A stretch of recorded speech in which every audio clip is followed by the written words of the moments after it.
गुंतवणुकीतील retail मनी विरुद्ध smart मनी या विषयावरील हा एक झटपट आढावा. शेअर बाजारात आपल्यासारखे सामान्य लोक विरुद्ध मोठ्या आर्थिक संस्था असा जो रोजचा खेळ चालतोय ना, त्यात कोण जिंकतं आणि त्यांच्या विचार करण्याच्या पद्धतीमुळे नफा तोटा कसा ठरतो, हे आज आपण पाहणार आहोत. तर पहिला मुद्दा आहे रिटेल मनीची मानसिकता. आता रिटेल मनी म्हणजे काय? तर तुमच्या माझ्यासारखे सामान्य गुंतवणूकदार.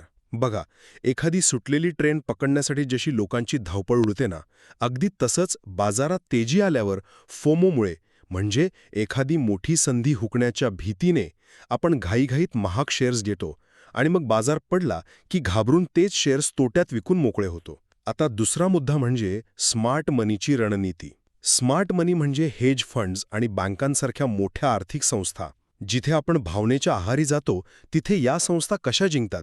कारण त्यांच्याकडे अफाट पैसा आणि अचूक डेटा असतो.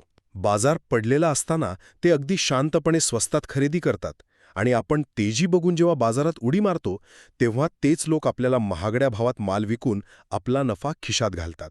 शेवटी यातून आपल्यासाठी धडा काय? आपण फक्त बघत बसायचं का? अजिबात नाही. आपणही स्मार्ट मनीसारखा विचार करू शकतो.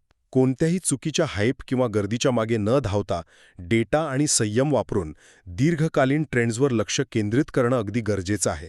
थोडक्यात सांगायचं तर शेअर बाजारातील रोजच्या गोंधळाकडे दुर्लक्ष करा आणि योग्य माहितीच्या आधारावर दीर्घकालीन गुंतवणूक करून स्मार्ट गुंतवणूकदार बना. बाजारात गर्दीचा भाग होऊन नुकसान करून घेण्यापेक्षा गर्दीच्या आधी योग्य ठिकाणी पोहोचणारा हुशार गुंतवणूकदार बना.